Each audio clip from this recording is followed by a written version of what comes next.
fucking agenda. What's going on, everybody? Welcome back to another edition of Overreaction Monday here at Off the Ball Network. And today I will be your host, Mo Murphy, VP of the Off the Ball Network, and also the host of Up in Flames. And I got a wonderful guest, even a special guest appearance from a man who swears he's in retirement. And we are still trying to convince him that he will be better than Michael Jordan returning to the Wizards if he comes out of retirement. So, with that being said, I got my guy Jeff in the building. I got Chris, the president of Off the Ball Network, in the building. And I got my guy Kenneth Cotterill, the betting man, the man who puts money in all of our pockets. Fellas, how are y'all doing today? I'm doing pretty good. This is the first time in a while that I've been on a show, so I got a lot of pinned up energy and a lot of really smart stuff to say. Yeah, I don't have any pinned up energy, maybe anger and aggression. Based on how this weekend went, but I'm sure you've had a tough year. 2023 has been tough, Mo. It's been very it's been very tough because it's everything. My team went to the college football playoff. Oh my god! Yeah, and lost. Therefore, yes, we lost to the team that won by 97 points. This is which makes it even that game real quick. That game made it worse because that meant if we had beat Georgia, we go on to win the national championship. That's why it hurt worse. But we're not going to get into that. We're going to talk about the NFL playoffs, the divisional round. Myself and Ken had a dog in the fight until last night. Our guy Chris had a dog in the fight until late Saturday night. We had a poodle at the fight. Yeah, the poodle. They showed up. They were there on Saturday. They attended the game. I'm not sure if they played much football. No, I'm still waiting for the game to start. But we could say the same thing about Dallas. So we'll get into that. So, Jeff, we're going to start with you. The divisional round is over. What was your instant reaction from, Saturday and Sunday? That the Bengals are as good as I thought they might be. I think they're legit good. I don't think Buffalo faltered. I think Buffalo got exposed for being the dome team that they were for most of the year. And Cincinnati was ready for the challenge. They understood what it took to win in the playoffs. They understood what it was going to take to win in that environment. They are the team that Buffalo thought they should have. The way they played, the way they understood. Just if you even want to talk about the traction, if you want to talk about playing in the snow, if you want to talk about understanding, how much every possession matters, all those things. The Bengals are clearly the better team than the Buffalo Bills, hands down.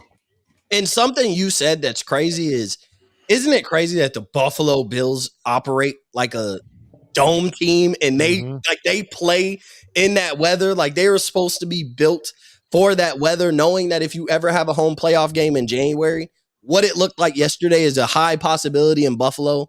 And we're like, they're not even built for their own weather. Like it's just a little weird. And that's why everybody was on Josh Allen and saying, well, Josh Allen is built for that and all this. Yeah, whatever. We'll get into Josh Allen here in a little bit. Ken, your instant reaction from the divisional round. I think the games weren't that great. I was too. I mean, Kansas City, like the whole Mahomes comes out, Chad Henne comes in, marches them down the field, they score, then Mahomes is back out there, and then they're able to squeak it out because Jacksonville's probably a year or two away, but still having a phenomenal season, and they get Calvin Ridley next year, and that's just going to be a ton of fun to watch. Then you get an absolute blowout. I'm not going to stomp on Chris's grave, so I'll move past that one. Cincinnati just handling Buffalo when everyone thought that this was going to be a shootout. First of all, they probably assumed that we were seeing like 31-28, and to put up 10 points at home in a playoff game is pretty embarrassing. And then I don't want to talk about the last game. So overall, I thought that the games could have been better. I think we can legitimately say that the four best teams are left in the NFL. Compared to last week, huge letdown.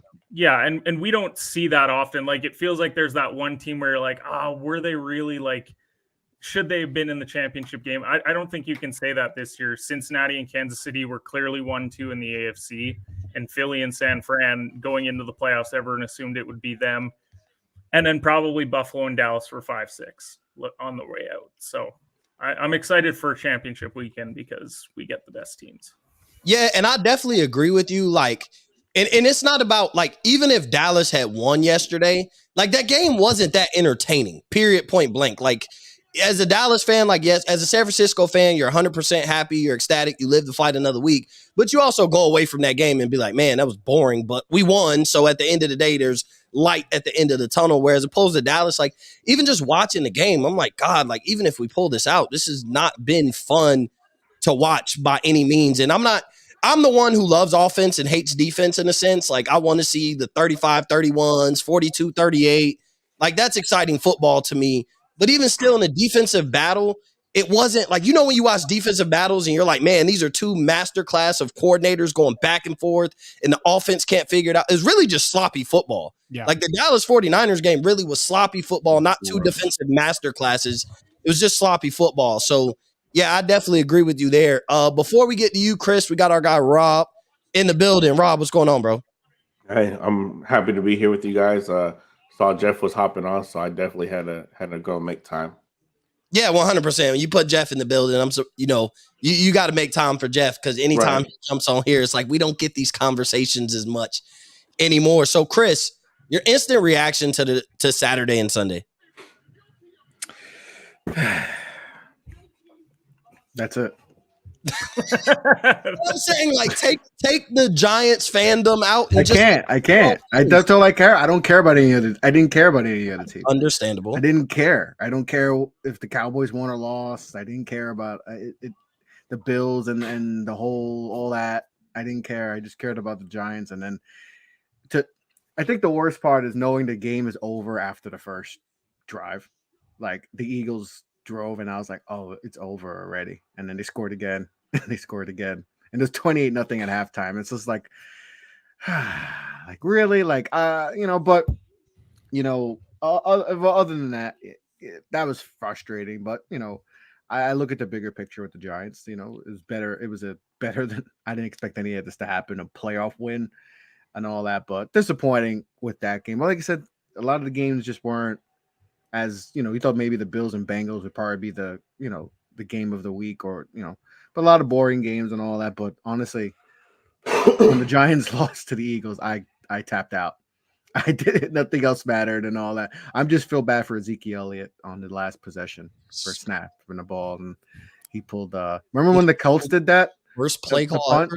but they punted it because I'm sorry, your quarterback can't throw past 10 yards, and like I feel bad for Ezekiel Elliott. And you lost both your running. We might lose both your running backs because the other one, like Pollard, broke his leg, right? Yeah, you're not paying $20 million for Pollard. I would hope not. No, not anymore. Or franchise him, but now he has a broken leg, so now like reconsider. But ugly games. Giants disappointing, but after the Giants, man, I'm just gonna lie. I just nothing else mattered. Well, yeah, because that's the takeaway from it is that you got to have it's the quarterback, coaching staff combination game ready. I've been saying it all year. The biggest problem in the NFL and college football is just people knowing how to play a game and within a game. It's the poor game management. Yeah.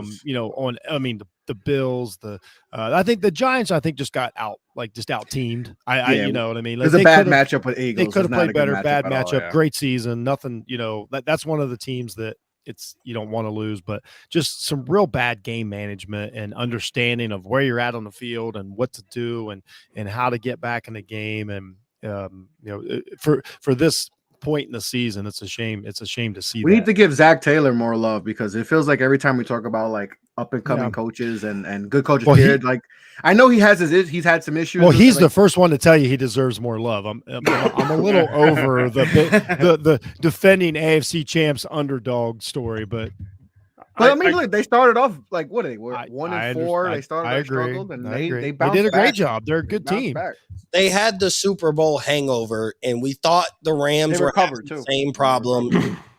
And they did like every other team. Yeah. Who's good is going to be good that year and good the next year. You have the Super Bowl hangover. The first 4 weeks are rough. And then like, okay, we turned it around, snapped back into reality of the type of team we were.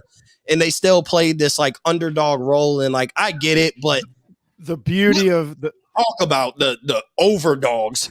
here in a Just little real bit. quick, though, the beauty of football is that the Ravens almost wrote a completely different story last week if they don't mismanage the end of that game. And then we're having a whole different conversation about the Bengals. So that is the Yeah, if fine Huntley line, doesn't the reach fine over. line that NFL teams live on.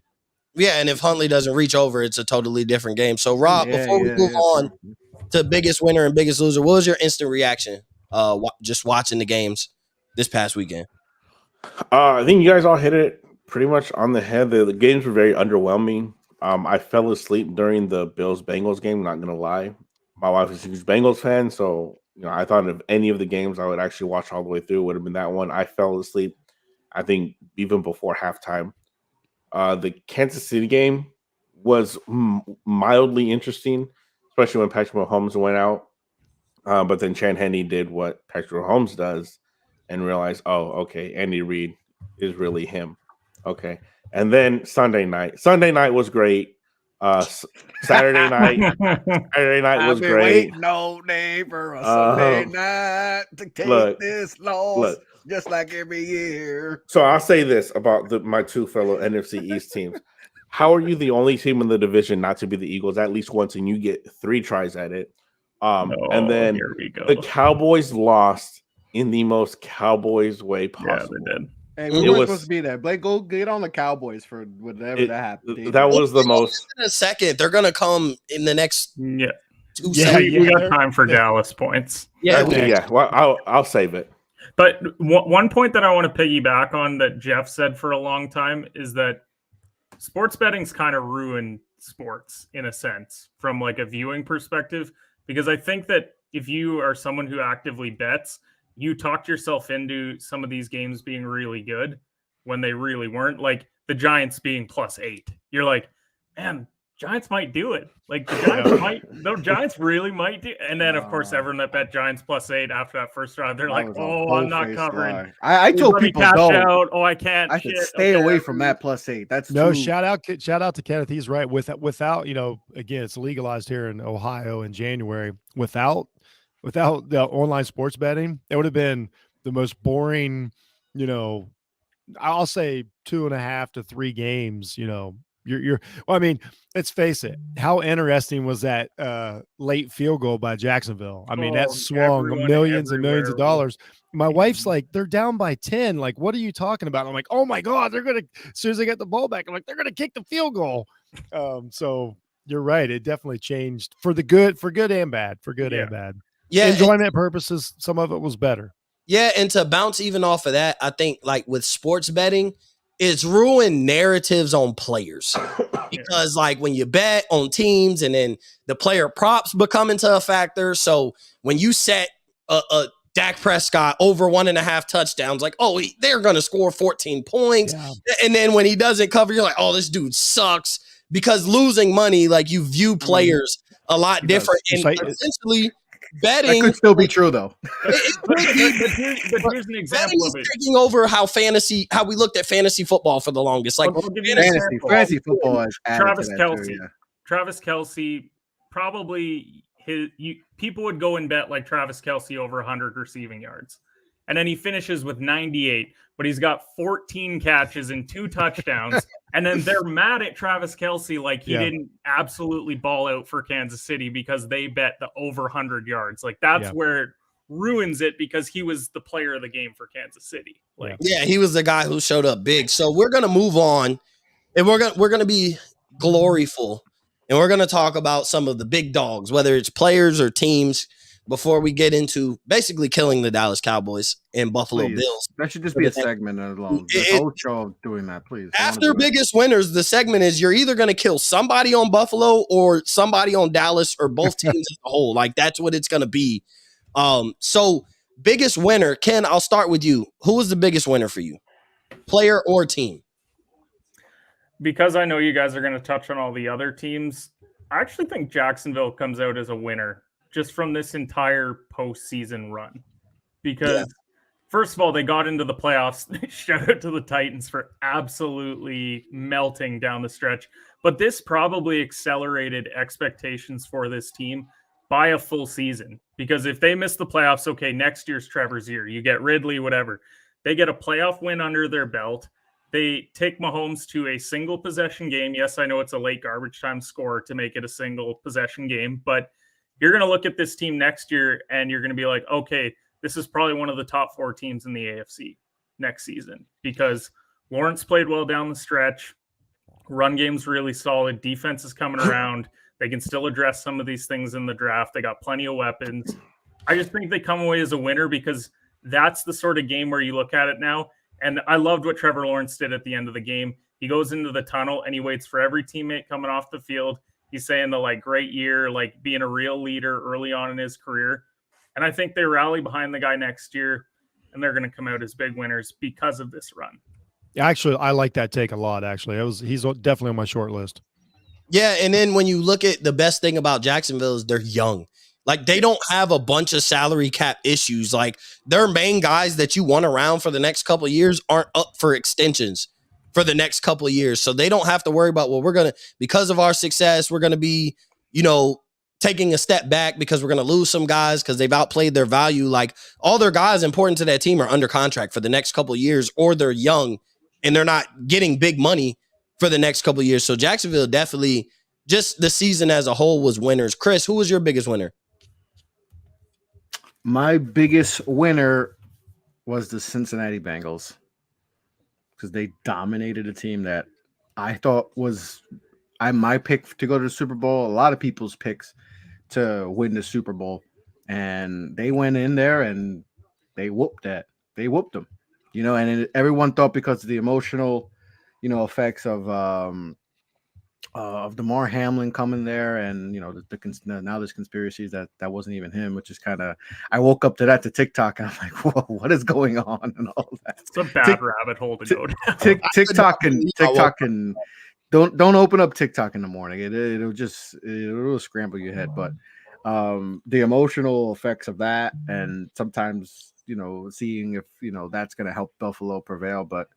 They went in there and they stomped Buffalo. They gave them a whooping at home, in their place. So, Joe Burrow, looking like Joe Burrow, and Chase, they just gotta, a lot like we talked about earlier. Like we thought maybe they have that hangover, Super Bowl hangover, like we see with a lot of teams that lose. But I guess it was just for the Rams because the Bengals bounced back big time and now a game away from getting to the Super Bowl, and they're very, very confident going to the game because they've beaten the Chiefs 3-4 times in a row. Mm-hmm. So they're very confident. They beat them last year to get to the Super Bowl. So this team's confident, and they beat on a very, very good Buffalo team, and so to me they're the biggest winners because they dominated that game. Yeah, and I'm with you on the whole Buffalo, like the Cincinnati being able to win the game in the fashion that they did. Because I'm a big believer in, like, we've seen it time and time again. Tragedy brings triumph.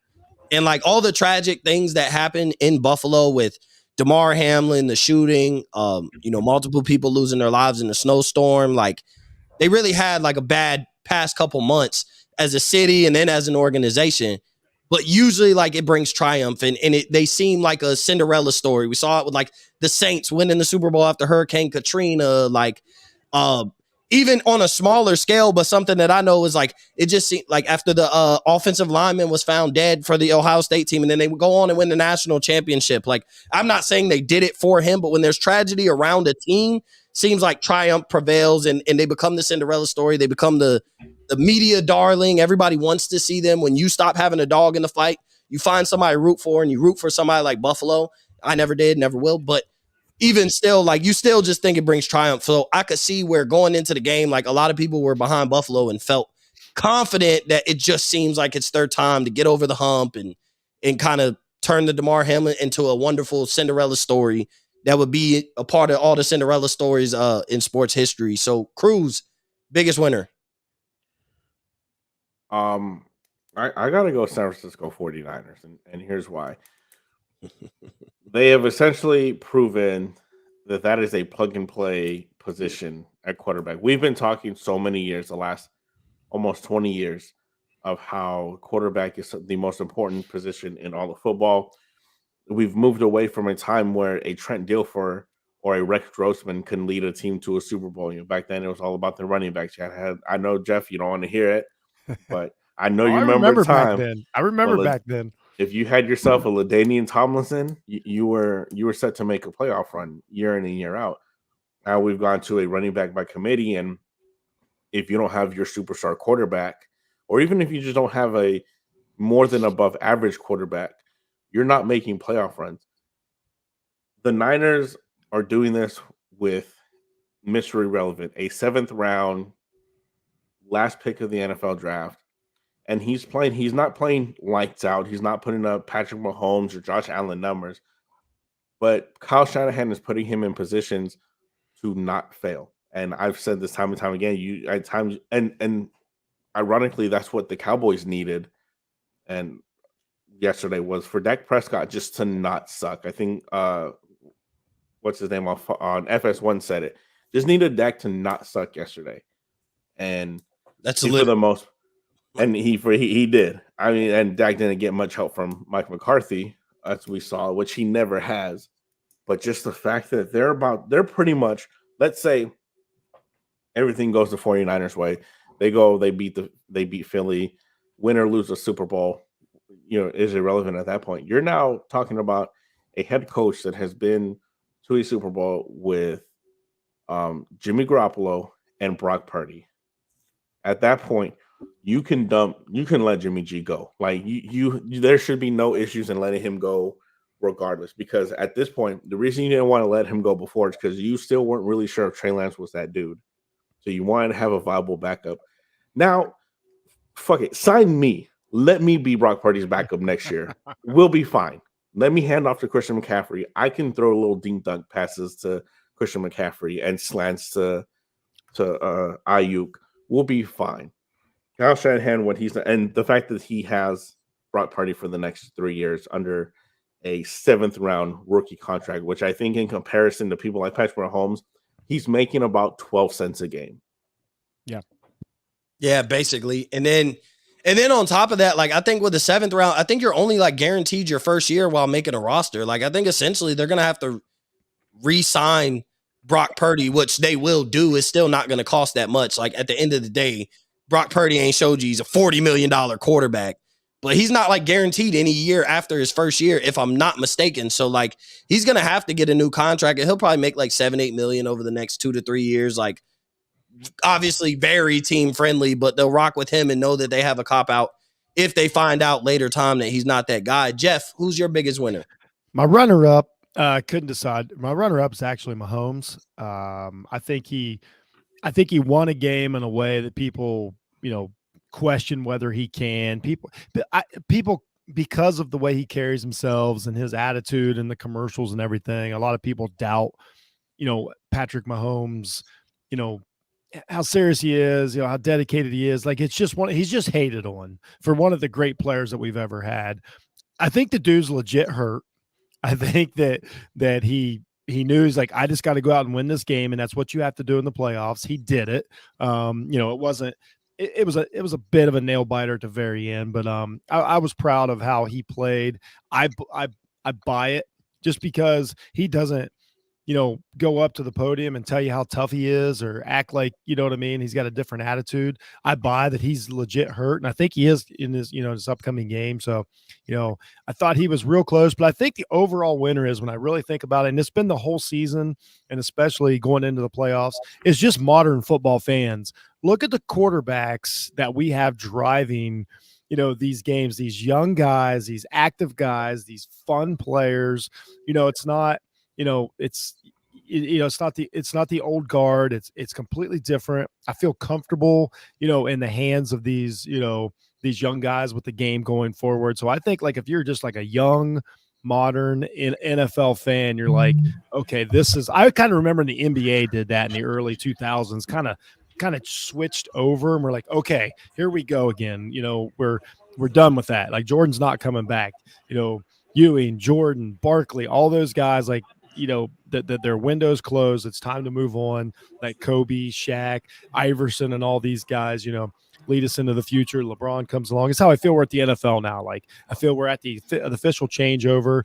If I'm a 12-year-old and I like watching football, this playoffs I can grab a hold of. You know what I mean? Like these are guys that that I like it. I want the jerseys, and it's fun, and they look like me, or they play like me, or they act like me. So I think just a new wave NFL fan, man. They got to be excited for the future.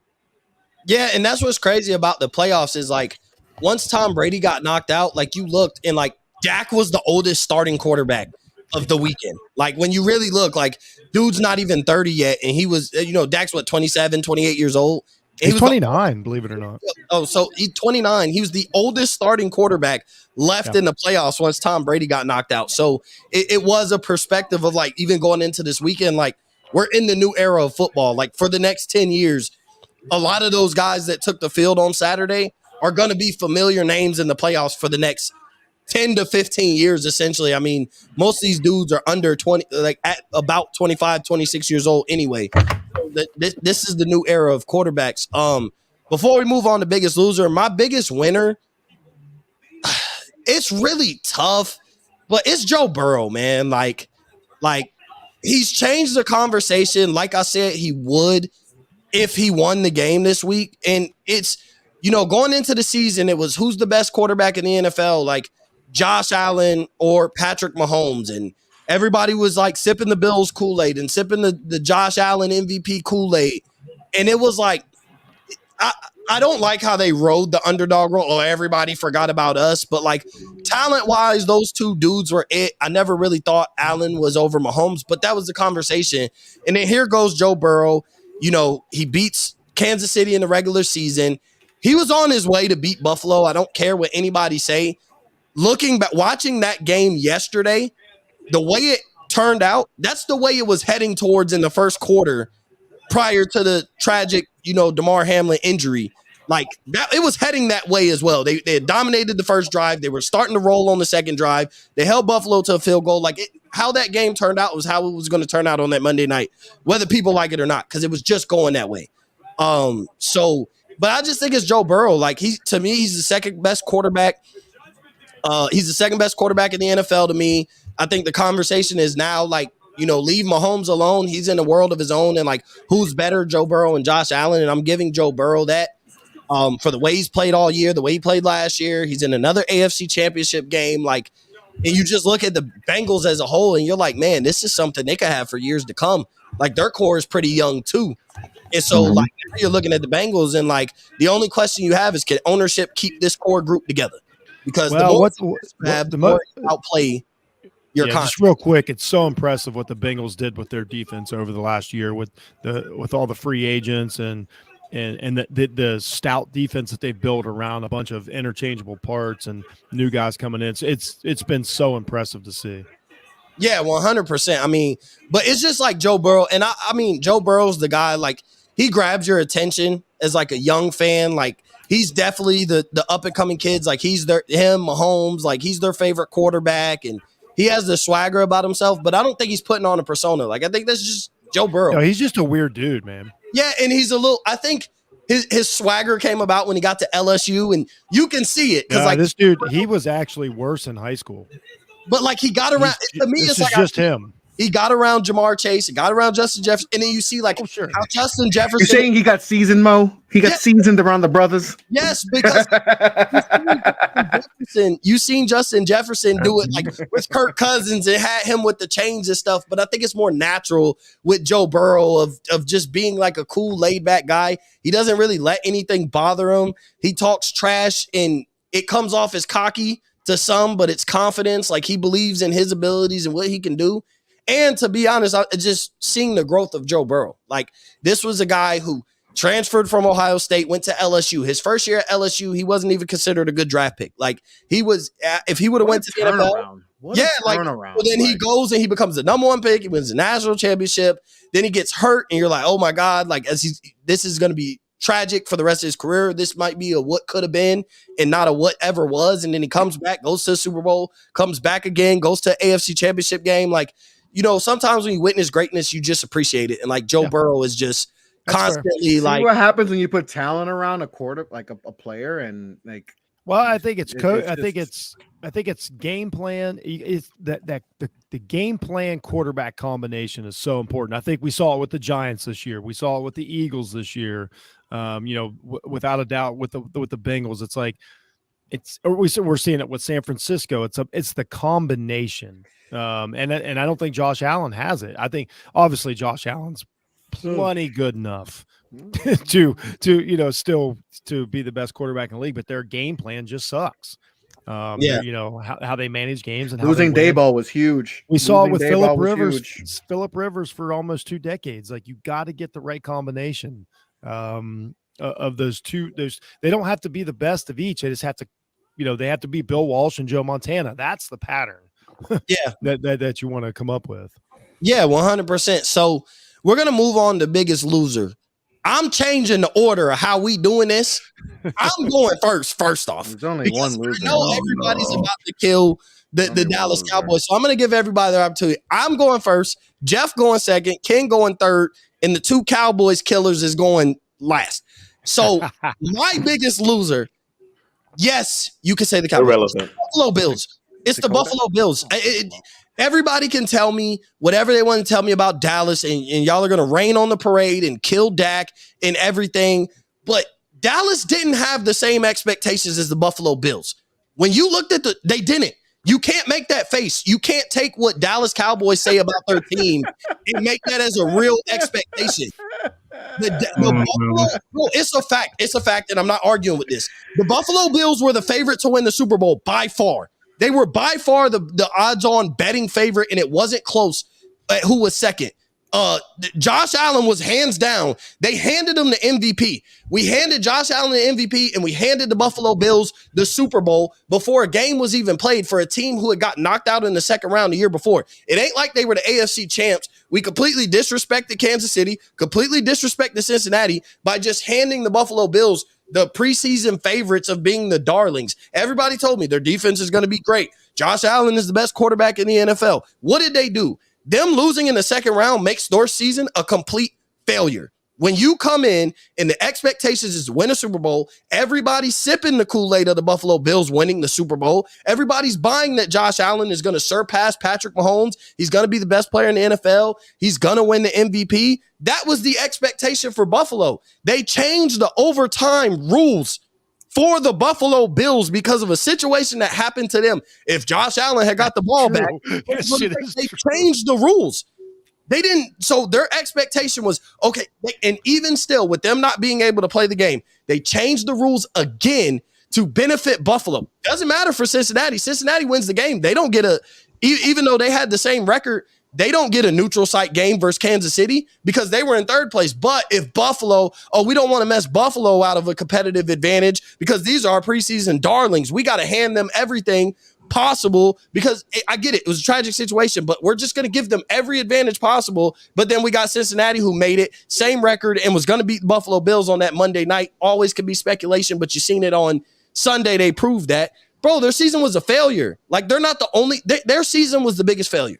Based on expectations going into the season, you're going to walk away, your quarterback's not winning MVP, and you didn't make another AFC title game. And you tell me about injuries. You came back as healthy as possible. Everybody was banged up. Injuries happen at the end of the day, but everybody in the key spots. You could tell me Von Miller. I'm sorry. If your linebacker's going out and that's why you're not winning a Super Bowl, your aging linebacker goes out and that's why you can't win a Super Bowl, then that's a you problem. That's not a team problem. I don't think, they're winning a Super Bowl because of Von Miller. I get it. They'd probably be better.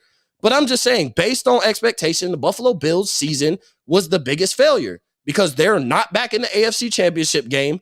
Josh Allen is sitting at home, and he will not walk away with an individual good season. He led the league in turnovers between fumbles and interceptions. He looked like a shell of himself at times throughout the season. You've seen it. Daniel Jones looks really good, and Josh Allen at times went back to his turnover machine self when Dayball leaves. Not a coincidence. I'm sorry. One quarterback can't get that much better, and then another quarterback regresses when it looked like he fixed his turnover problem when the coach leaves. To me, when there's similar things in hand, it goes hand in hand.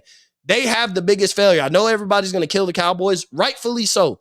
There were expectations on the Cowboys, but they did not have the Buffalo Bills expectations. So to get knocked out in the second round, going into this game as favorites, tragedy brings triumph to the side. Everybody was sipping that as well. It just seemed special. And they got curb stomped. They got dominated. Like, it wasn't a Georgia beating TCU, but they got dominated. There was never a point in time After that Bengals scored the first touchdown, you never thought Buffalo was going to win the game, ever. We watched 4 quarters of a game of a Super Bowl favorite, and they never looked like they could have won the game. There's not a moment in that game where you thought Stephon Diggs walks out of the locker room. We see the video of him spazzing out on Josh Allen. He leaves the locker room before coaches even get back there. It was a mess. They look at it and know it was a failure. So that's why I had to get that out of the way. The biggest loser is the Buffalo Bills. They had the biggest failure of a season based on real expectations that outside of a bad fan base of Dallas, however you want to look at it, they're the ones who were Super Bowl favorites and MVP favorite, and they're walk away with neither. So it was the Buffalo Bills. Jeff, who's your biggest loser? I'm just going to expound on that. Everything you said is right, Mo. I totally agree. It's the Bills. It's the Bills by far. It's their fan base. They got everything they want. If you told the Bills you're going to get the Bengals on your turf, it's going to snow, and to go to the AFC Championship game, and then you get beat up, it's them. So I'll just go to the next level. I put a lot of it on the coaching staff. Terrible game plan. All season, like I said, we talked about it earlier. They built a dome team. They weren't ready for the fist fight. But when you're the Bills and you know where you're located and you want home field advantage, and then you're not ready for the fist fight in the snow, that is bad. Allen looked That's bad. New York's team, though. They wanted to claim New York, and exactly all that they tried. They were they're closer to Canada than they are in New York City. To New York City, yeah, they wrote themselves Canada's off as team. champs the whole season. I don't think that you could have a worse feeling coming out of the season than the Buffalo Bills do this year. So I will agree with that. Yeah, and it's all about it. For me, they would be the biggest loser for the simple fact of expectations going into the season. Chris said he had them going to the Super Bowl and winning. You really turned it when you said they literally changed the playoff overtime rules because they thought the Bills, like, what more could you want as the Bills? Like, the Bills had everything in their favor, and didn't just lose, weren't competitive. Yeah, and they barely. I mean, Atlanta. Let's not remember a week ago, a terrible Dolphins team took them to the mat. An absolute terrible playoff run by the Buffalo Bills, and I'm going to expand more on that in our next segment. So I'll just leave it at they're the biggest loser, in my opinion. Ken, who's your biggest loser? I don't know if there's a person that woke up in a worse mood probably than Dak Prescott. Because, well, no, if you watch any show this morning, it wasn't about Dallas losing. It was about how Dak Prescott lost them the game. Yeah. They chatted a little bit about McCarthy on the, I can't even. Oh, wait. He snapped the ball. Running back snapped the ball. He snapped the ball. But that's the thing. They did that. That's his last memory as a Cowboy. That's why'd still I do how that they to let that off poor this man? morning. Because Dak went from the absolute highest of highs. The game of the year for him, probably the playoff performance of his career, 5 touchdowns, no picks against a Tampa Bay team that everyone knew wasn't great. But it's like, man, maybe Dak finally came around. Maybe he's the franchise quarterback because that's all that was talked about all week long. And then he throws the first half interception that was not close, like an absolute terrible pick. They march down when it's 6-6. He throws another pick, which then turns into points on the other end for San Francisco. He had a third one dropped, an absolute pick 6. No one's touching that guy if he catches the ball.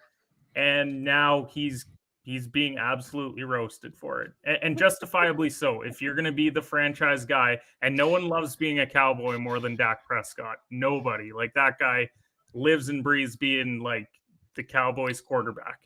And now they're seriously talking about, well, is Dak a guy? Like, can Dak actually get this done? So, Dallas is a big loser too. I mean, the whole team.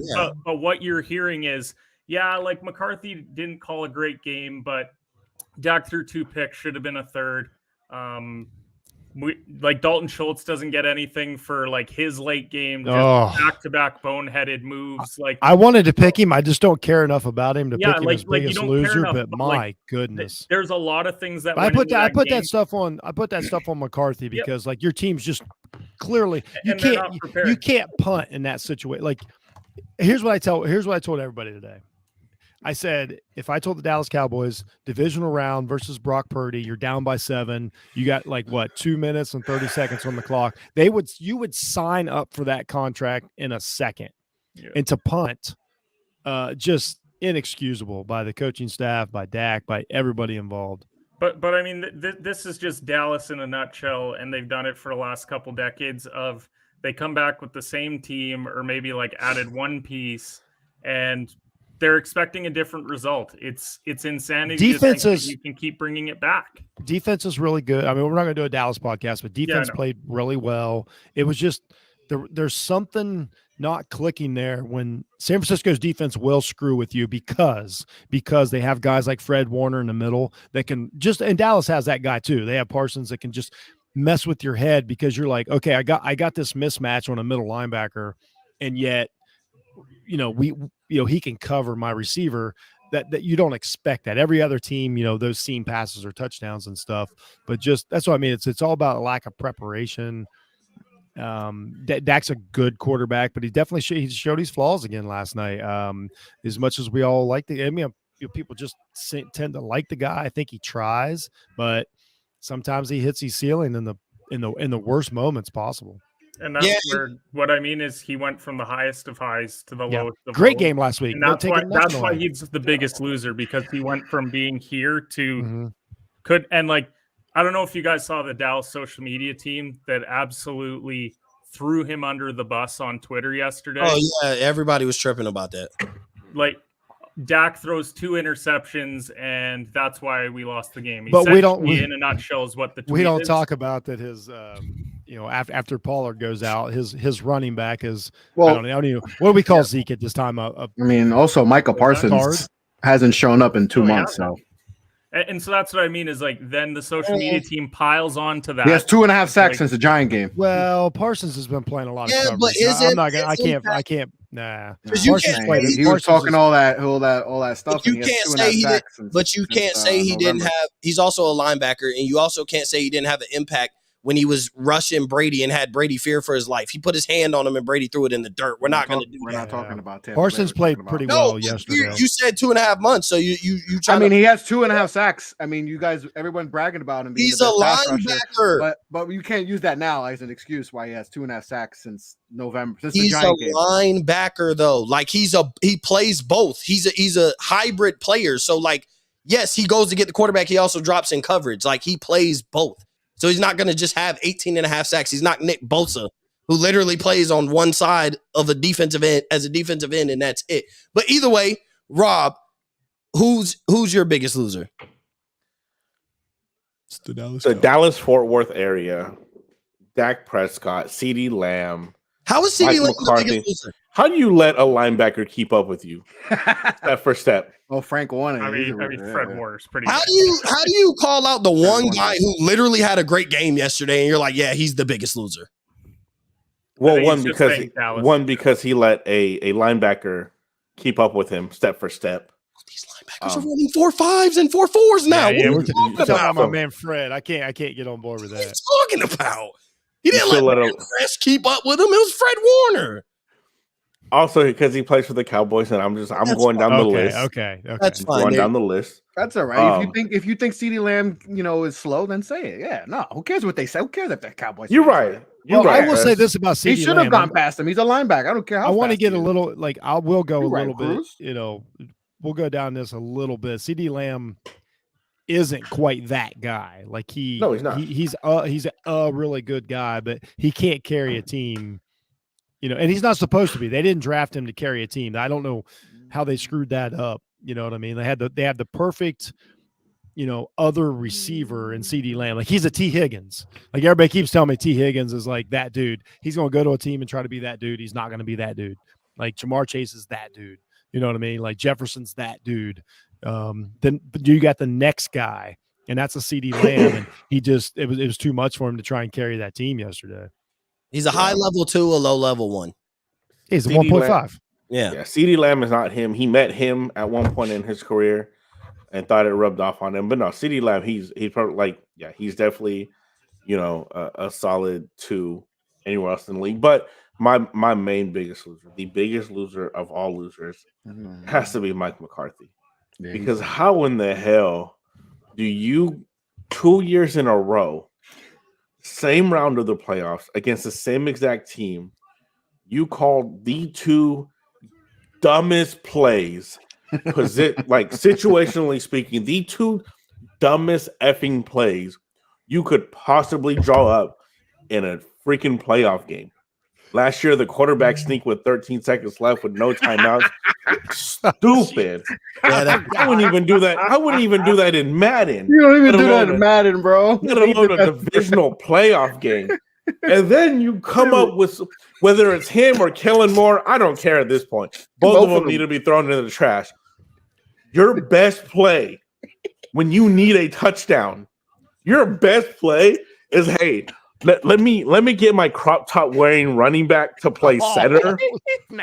Not only is my running back the center, that is my entire offensive line. You have your offensive line playing wide receivers.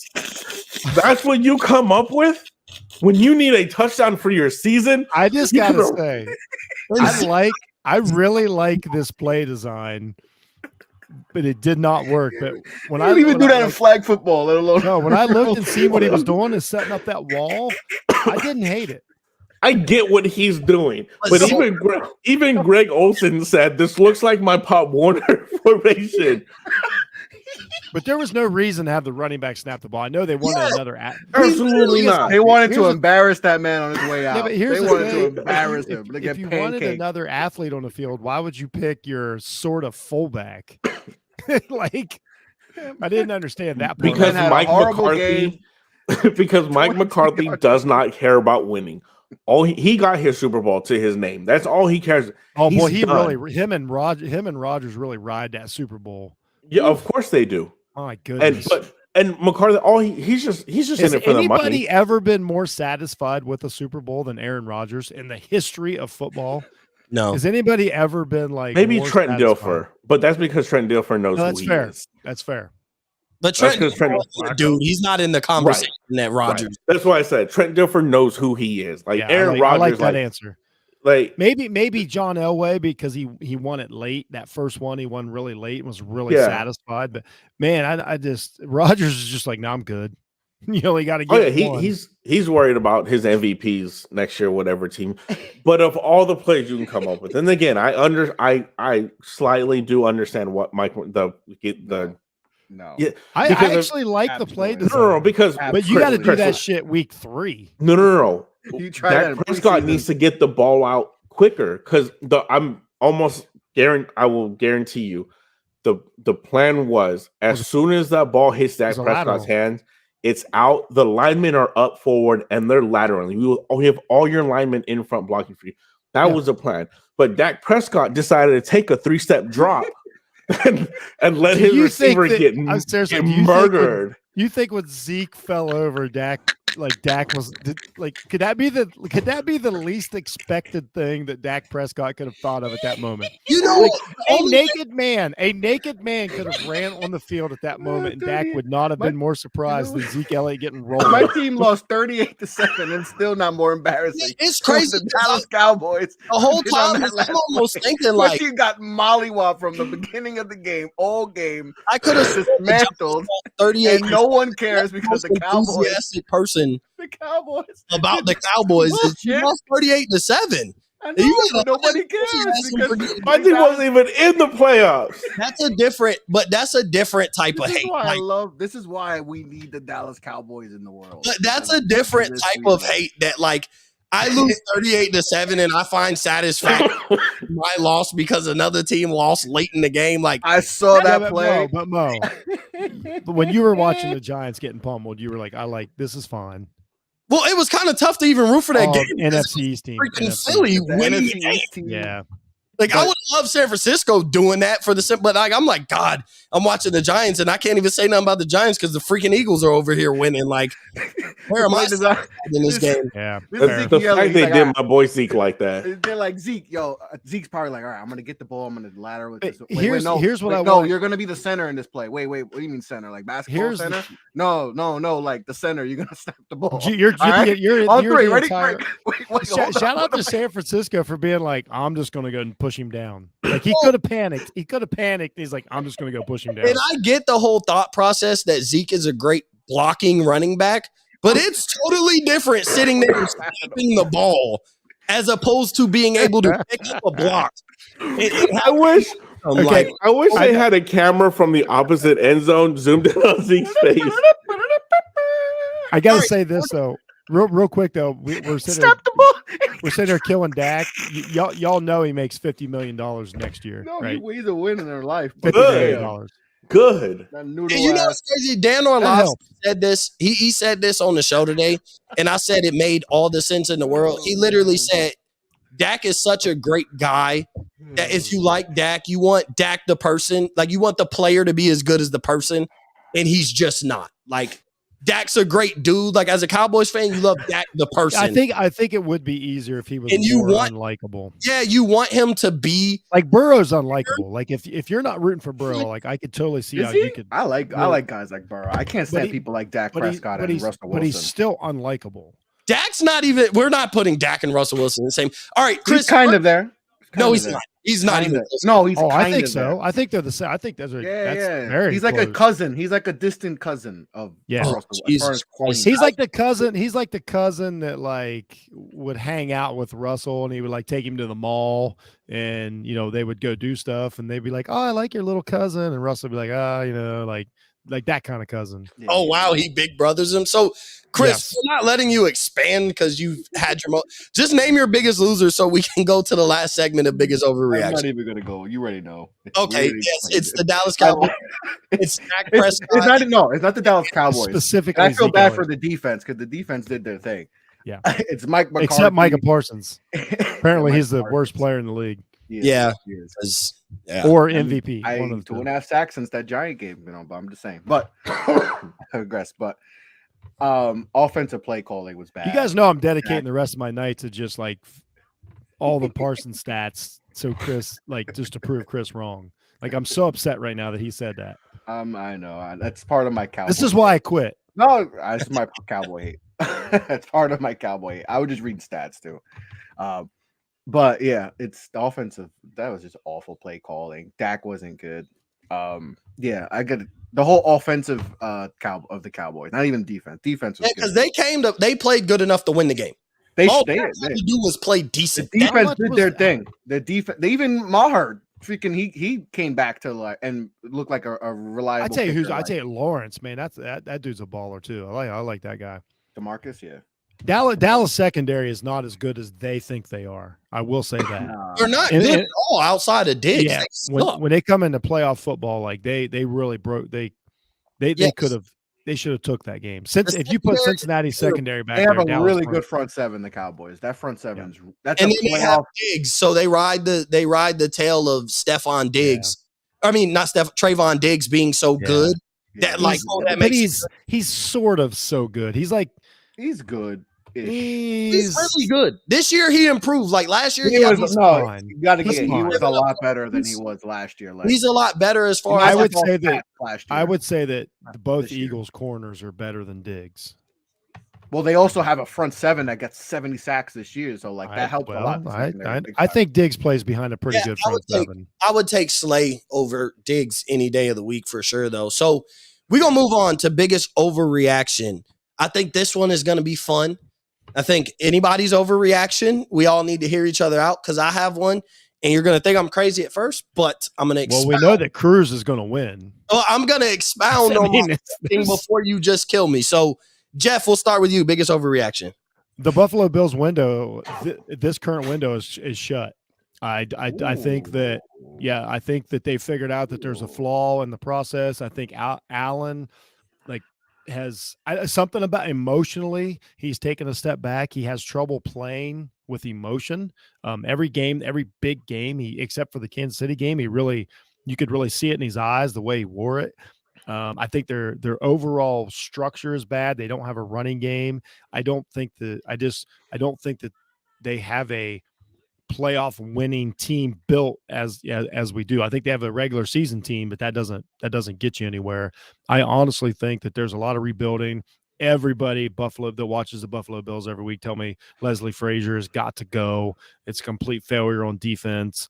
I really think that the window is shut for a couple years and that they're going to have to restructure around Josh Allen. Yeah, and can we like the conversation to me about Buffalo is can we talk about how whoever in that room scouts running backs suck? Yeah. You've drafted running backs in 4 straight drafts, and you are still telling me you have no run game.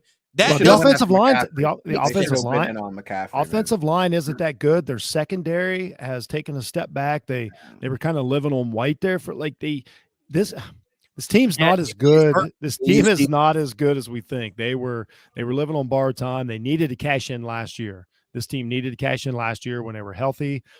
And if it could have got by the Chiefs in that game, I think we're talking about a different story. But the turnover, the roster turnover in the NFL is just too quick, and I don't think they're built with a playoff winning team as we're here. If you tell me next year, I guess they play away in Jacksonville, then maybe. But I think the window's shut for a few years until they restructure this thing.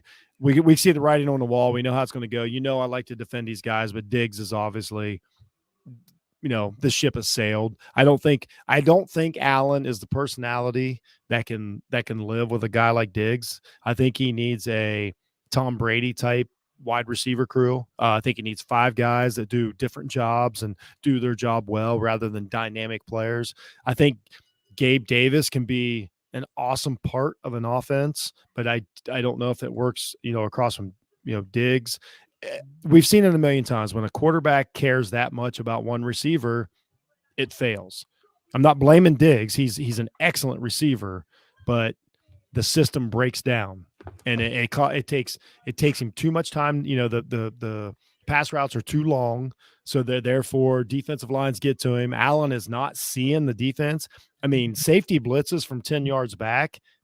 A Super Bowl quarterbacks don't miss that, and they sure as hell don't get hit. So I really think that all their flaws were exposed, and it might be 3 years, and then we'll be having a conversation again about how they've built a new coaching staff has built a better team around Josh Allen. Yeah, and that's something they might need to address. Chris, your biggest overreaction? Man, my biggest overreaction. I don't know. That's tough. That I think we're living in Joe Burrow's world. That he's the next face. He's the next dude. I know we still got Patrick Mahomes, so it's hard to not gonna count him out, but I think Joe Burrow is gonna get it done this year. Win the Super Bowl? I think they want to win a Super Bowl. Wow. Win the Super Bowl. You can't Win the Super Bowl. I totally buy it. There's I don't know. I think they got everything you need. And then now we got Kansas City their quarterback's banged up. I think he's hurt. He's legit hurt. He has a high ankle sprain. High ankle sprain. Those things, I've had high ankle sprain before. Those things linger forever. It's a bad matchup. Anybody else outside of Patrick Mahomes, and I say Patrick Mahomes, I'm talking about your quarterback. Mm-hmm. Anybody else outside of that's not playing in the AFC Championship game. Like only Mahomes or Burrow or Allen or, Jalen Hurts, those quarterbacks, they're playing. Stephon Diggs, high ankle sprain, he's done. Hopefully we can win the game and get him back for the Super Bowl. CeeDee Lamb, all those guys, they're not playing with a high ankle sprain. And Bengals can't take advantage, or not Bengals, Chiefs can't take advantage of the Bengals' weakness on the outside. Like their wide receivers aren't dynamic. And that's what you need. Like Kelsey played great and got them through it. But this is where they're going to miss Cheetah. Exactly. If your quarterback can't move, that's exactly what you need. You need a guy that you can just you got to get us out of this. You're going to have 12 catches for, 75 yards and 2 touchdowns. Like, we got to work. I don't know if they have it. And they don't have a run game at all. So Bengals have been really good against Bengals have been really good relying on a rookie. Pacheco is and McKinnon, though, he cool. Like, they're but he's more of an out of the backfield type of guy. Like, they need, especially when Mahomes hurt. They don't have the ground and pound game. They can't just kill clock in this game, and they don't have that. And I think that's. And I think they can run, against the Bengals. I just don't know if they can take advantage of the weaknesses without Mahomes being able to, like, his game isn't scrambling; it's a moving pocket. And then now you've taken away, 25-30% of what makes him unstoppable. So now you're playing a human quarterback. Yeah, you know what I'm saying? Like, the Super Bowl 2 years ago when he was hurt, like. And didn't have no tackle. Like, the whole offensive line was hurt. I can tell you right now. I can tell you right now what the Bengals are going to do. They're going to do the same thing San Francisco did in that Tampa Bay did. The Bengals are going to drop back. They're going to drop 8, and they're going to be like, go ahead and try to pick us apart. And it might be easier because there is no Tyreek Hill. So, like, and you shouldn't have to spy Mahomes. So now you've got an extra defender that you typically don't have. Just get physical with Kelsey at the line, and if Juju Smith-Schuster beats you, or whoever they have beats you, or what's his face? You're daring Valdez-Scantling or Juju to be the guy to beat 100%. you. Like, that's what you're doing. I predict the Bengals They could win by 10 plus points. But I think if Mahomes plays, they get to him early, ding him up, and I think they walk. You might see Chad Henne in this game. I believe that, and I hope he gets crushed. If Chad Henne gets in, I hope they get beat by 400 points. I wonder why. No reason for that guy. Hey, so Cruz, biggest overreaction. Hit us with it. I can't wait for it. I was waiting on yours. Hit us. I actually don't have a crazy one. I thought I was going to be crazy, and you literally just said it, Mo, that Patrick Mahomes isn't going to finish the game on Sunday.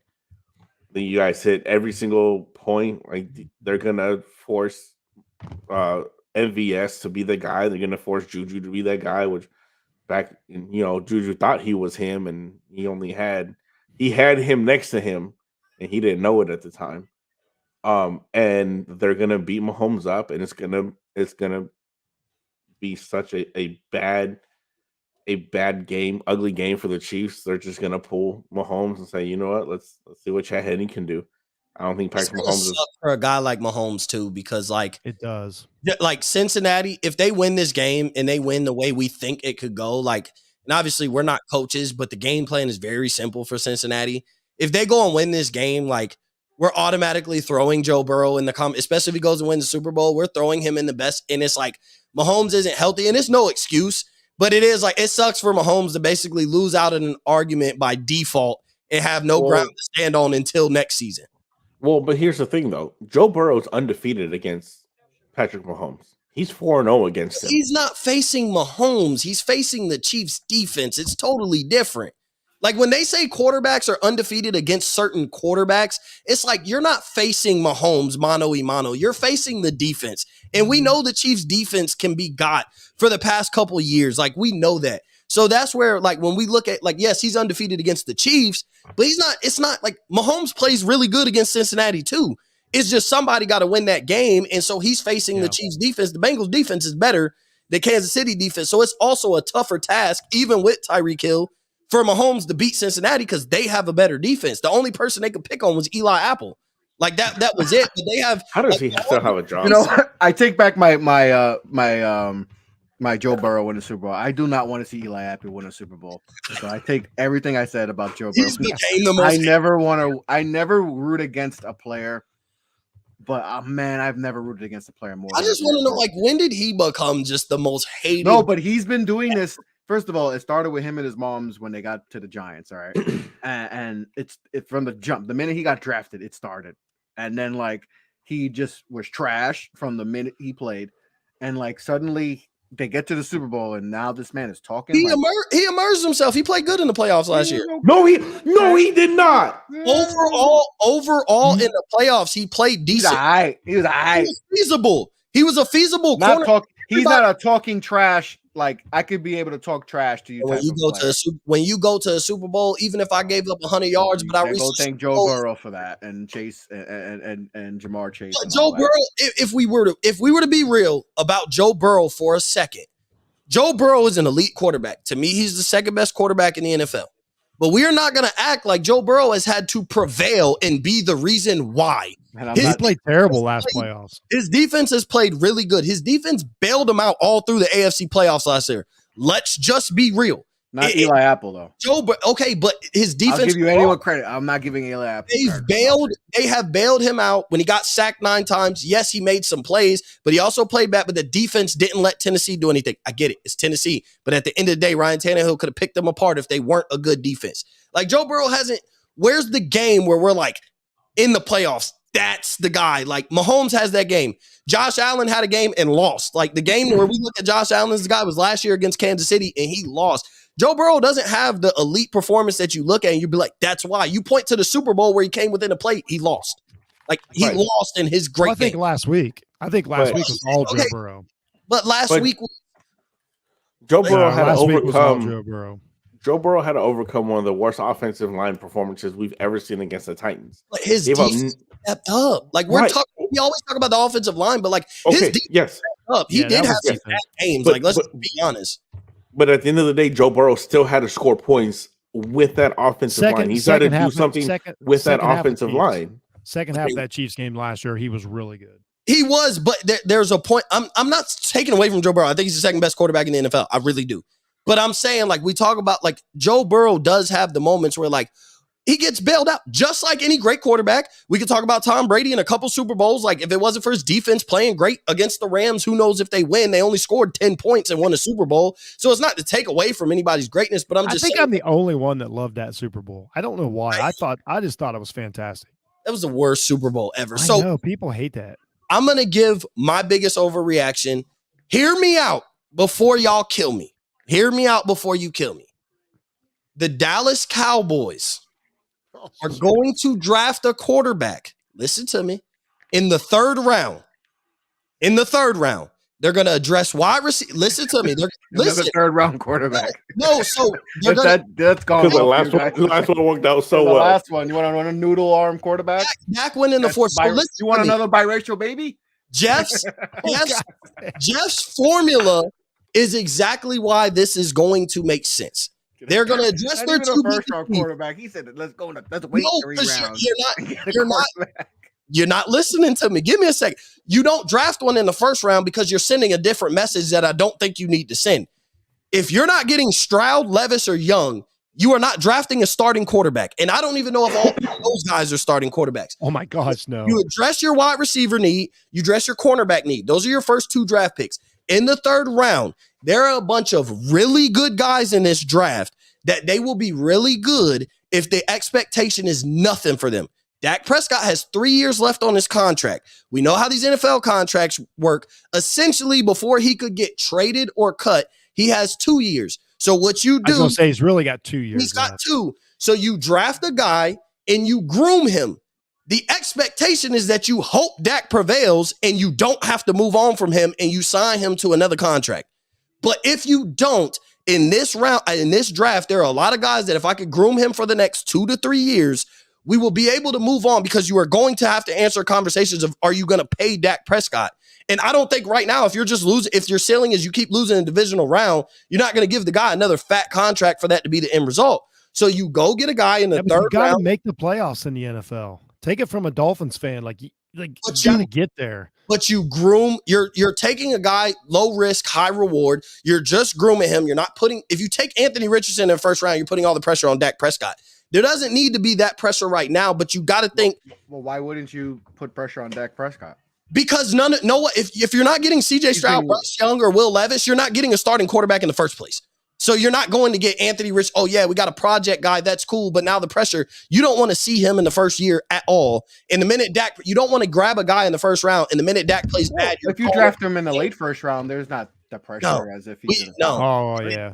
It's the same when you can't waste though. You can't a playoff team can't waste picks like first round pick. So you get Dallas has to draft the best defensive back on the board first. And then no doubt about it.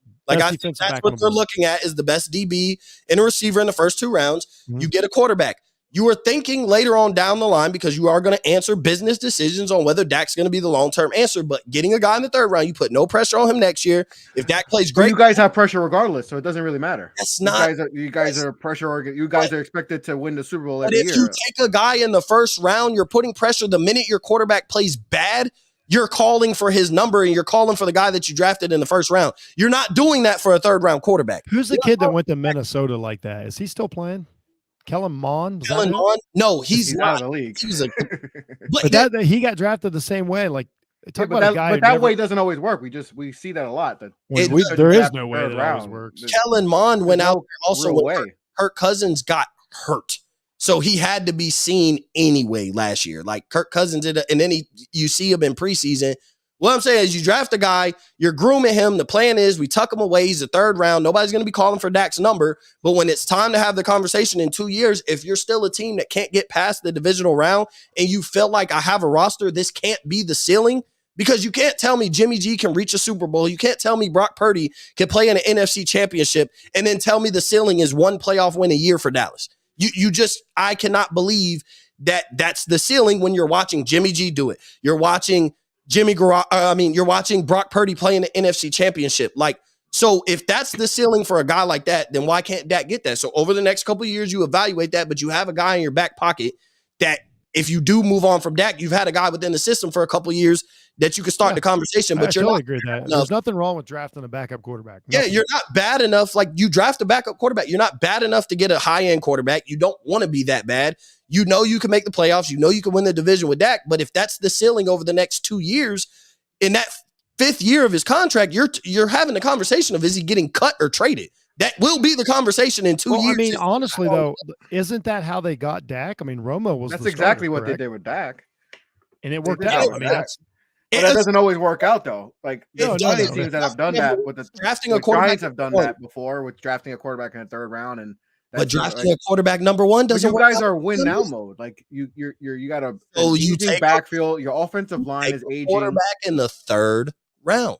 I'm thinking maybe like 5th or 6th. I think not you 3rd. have to go find your guy Yeah. now. You got to find get a quarterback. players. You got to go see what you got to get for Aaron Rodgers or something, because doing that the waiting, because that doesn't mean if you wait Is part is your like, window could be closed. Is it as your window simple might as be closed now? I know, and you, like so it might have never been open. Essentially, well, somewhere Stuart Brooking will kill me. But is the problem simply just Dak can't throw the ball hard enough?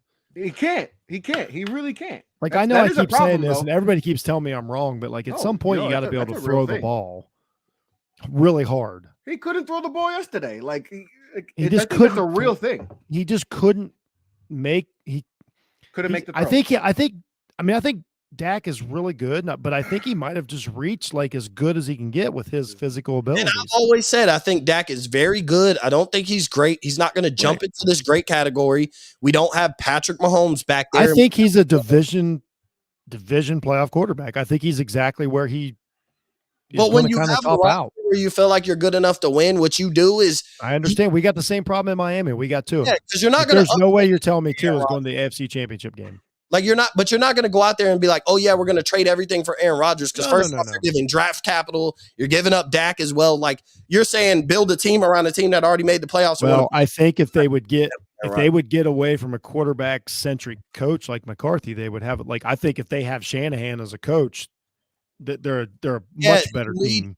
At this point, Dallas is at the point, and it's if you can get a new offensive coordinator that's really more in tune with the way play designing, unlike Kellen Moore. Like we blame McCarthy, but it's like Kellen Moore's calling the plays. So if you can get more into an offensive coordinator who has the play design skills of these young white guys calling plays back there that come from the Madden era, like you're having I think you could possibly have a different conversation. No guy's going to come in and make Dak Prescott into Patrick Mahomes, but prime example, Brian Daboll is the offensive coordinator, makes Josh Allen an elite quarterback, turns around and in 1 year makes Daniel Jones a guy who's about to get a 3 to 4 year deal. Absolutely. Making good money. I don't know if we're going to do that. I don't know about that anymore. Somebody is. He's going to get a 3 year deal wherever he goes. But Daniel Jones is legit. He's Daniel putting Jones is up fine. with Dayball, so there's guys out there that can maximize guys' potential, whatever it may be. Like I could get the best out of him. Even if this was the best that we've seen Daniel Jones, this is a guy they didn't pick up his 5th-year option because they didn't think he was the guy. So there's always a guy out there. So I think you need to move on from Kellen Moore. And I think even if you were to fire Mike McCarthy, Dan Quinn's got to be your head coach. Like I think you just move him, get a new offensive coordinator or whatever. But That's the biggest mistake, though. And I mean, I talk about that a lot. That's the biggest mistake when you take these really good coordinators and move them up. It's the biggest mistake in football. Dan Quinn, Ask every 90s Dallas coordinator that got all these head coaching jobs and have never won shit. Like it doesn't work. Like, but Quinn was a successful head coach. He reached the Super Bowl and he had a strong offensive coordinator under him and Kyle Shanahan. I know he's not going to get Kyle Shanahan. I would flip. I would say without Shanahan, I think Quinn is exactly where Shanahan. he needs to be. I think Quinn could do what he's doing now for 25 years. Yeah. So, all right. So we got to wrap this up. So I appreciate y'all for jumping on Overreaction Monday. This was fun. This was much needed. Jeff, I was able to bring you out of retirement. So we'll keep doing this. We already got some ideas floating. Rob, I appreciate you for coming by. Prez, as always, it's a pleasure to have y'all. So we will catch y'all. Make sure you go to offtheballnetwork.com for all your sports needs and entertainment. He was center at center. He's and